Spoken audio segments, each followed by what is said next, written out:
Kinilala bilang Most Outstanding Citizen of Malabon si GMA Network Incorporated Chairman Attorney Felipe Algozon dahil sa kanyang mga hindi matatawarang ambag sa lungsod. Tinutukan niyan ni Jamie Santos.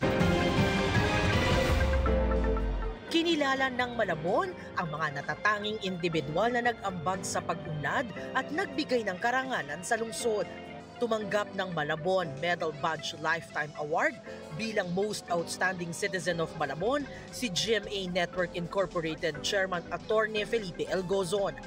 Para kay Attorney Gozon, isa raw malaking karangalan ang natanggap niyang pagkilala.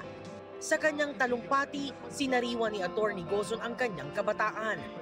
At kahit hindi na raw siya nakatira sa Malabon, nananatili anya ang kanyang puso para sa lungsod.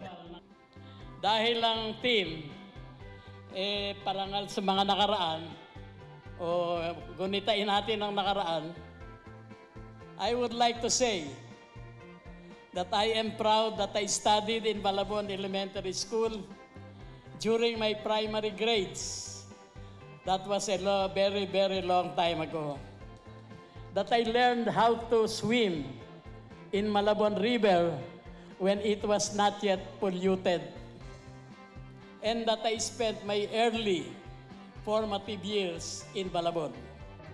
Kasama niya sa pagtanggap ng parangal ang kanyang mga kapatid na sina Carolina Gozon Jimenez, pati si Florencia Gozon Tariela na nauna ng ginawaran ng dangal ng Malabon Award. Ayon sa Kasama Incorporated na nag-organisa ng event, kinilala si Attorney Gozon dahil sa kanyang matatag na paninindigan sa katotohanan at pagsusulong ng responsableng pamamahayag sa pamamagitan ng pamumuno ng GMA Network Incorporated. Pinarangalan din sina Senador Loren Legarda, BOC Commissioner Ariel Nepomuceno, dating Senate President Juan Ponce Enrile at iba pang personalidad mula sa sining, akademya, negosyo at serbisyo publiko.